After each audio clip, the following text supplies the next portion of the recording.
Hello साथीहरु, नमस्ते सबैजनालाई। दार्जिलिङ रलक्सको च्यानलमा फेरि पनि स्वागत छ भन्दै आज चाहिँ म चाहिँ यहाँनिर ड्युटीबाट आउँदै थिएँ र यहाँ रोडको लागि अलकत्र पोल्नु हुँदै रहेछ हो। अस्ति आधीसम्म गरेर रोक्नु भएको थियो नि त दसैँ दिवालीले गर्दा। अहिले चाहिँ बाटो त्यही बाटो कन्टिन्यू हुन्छ। अब भोलिदेखि चाहिँ यहाँ चाहिँ अलकत्र पोल्नु हुँदो रहेछ। हाम्रो दुईजना भैयाहरू हुनुहुन्छ। हाम्रो उहाँहरूको साथीहरू चाहिँ तल अस्ति बाटो अलिअलि बिग्रेको थियो नि त, त्यहाँनिर मेटल हालेर मिलाइदिनु हुँदो रहेछ र भोलिदेखि चाहिँ बाटो चाहिँ कन्टिन्यू हुने रहेछ। यो बाटो चाहिँ तपाईहरु कताको भन्नुहुन्छ भने चाहिँ लोडसुम्बुक है। तपाईहरु यो बाटो सिक्किम जोरथाङहरु पनि जान सक्नुहुनेछ र जोरथाङबाट यता बेंगाल पनि आउन सक्नुहुनेछ। हेर्नु अलकत्रको डिब्बाहरू हो। अब भोलिदेखि चाहिँ एकदम कन्टिन्यू हुने रहेछ यो बाटो। यो मेसिन फिट नै यहाँ चाहिँ अलकत्र हो कि खोइ के पोल्नु हुँदै रहेछ। भोलिदेखि चाहिँ काम कन्टिन्यू हुने रहेछ हो। वो क्या है भैया?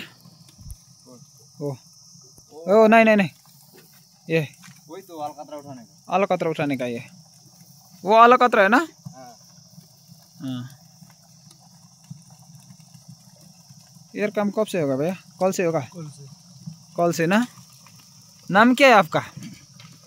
बोल दीजिए ना थोड़ा। तिरपन। क्या? तिरपन। तिरपन।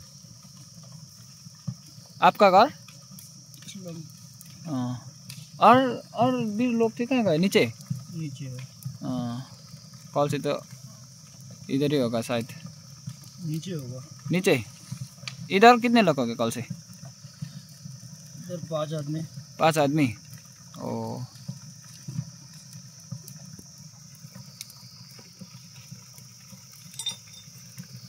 के गर्नु हुँदो रहेछ? भोलिको लागि चाहिँ रेडी पार्नु हुँदो रहेछ यहाँ चाहिँ। भोलिको लागि रेडी। ओ क्या है भैया? बोल दीजिए थोड़ा। क्या? ओ क्या कर रहे हो अभी? ये हाँ काम में लगाएंगे। काम में कॉल के लिए बना रहे हैं ना ये? हाँ ठीक है। यहाँ चाहिँ अलकत्रको रहेछ। आम्मा जाडोमा चाहिँ बेलुका चाहिँ मजा आउने रहेछ यहाँ ताप्नु चाहिँ। अब यहाँ क्या उम्लिँदो रहेछ नि हौ।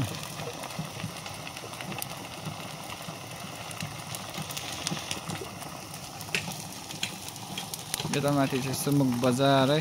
अप्पर सुम्बुक, मिडल सुम्बुक, हाम्रो यो चाहिँ लोड सुम्बुक।